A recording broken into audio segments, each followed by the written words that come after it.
ቅድመ ጨዋታ ወይም ፎርፕሌይ የምንለው ነገር ስንት ደቂቃ መሆን አለበት? ፎርፕሌይ ማለት አንድ ሴትን ለግንኙነት ሰውነቷንም ሆነ ጭንቅላቷን የምታዘጋጅበት ጊዜ ነው። ስለዚህ በደንብ አድርገው ጊዜውን መውሰድ አለብህ። ውድድር አይደለም። እንዲህ ተብሎ የሚቀመጥ ሰዓት የለም። ግን አንዳንድ ሪሰርቸሮች ከ15 እስከ 20 ደቂቃ ጥሩ ታይም የምንላቸው ነው።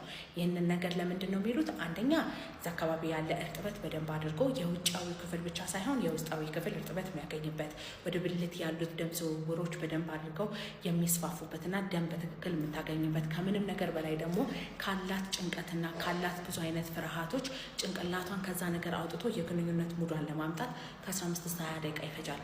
አንዳንድ ሴቶች ከዛ በላይ ሊፈጅባቸው ይችላል። አንዳንድ ሴቶች ከዛ በታች ሊፈጅባቸው ይችላል። ግን ለባለቤት የሚሆነውን ሰዓት በደንብ አድርገህ አጥንተህ ማወቅ ነው ያለብህ።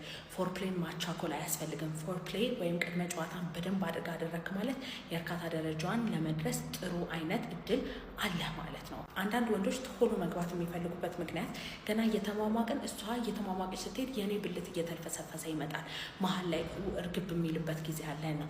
እሱ ባይ ዘ ዌይ ፎርፕሌይን ማፋጠን ሳይሆን አንተ የብልት አለመቆም ችግር ሊኖርበት ስለሚችል መተህ ተመርምረህ መታከም አለበት። ማንኛውም ስንፈተ ወሲብ መታከም ከፈለጋችሁ ባዮ ላይ ባለው ስልክ ቁጥር ደውላችሁ ቀጠሮ ማስያዝ ትችላላችሁ። በሬ ሁል ጊዜ ክፍት ነው።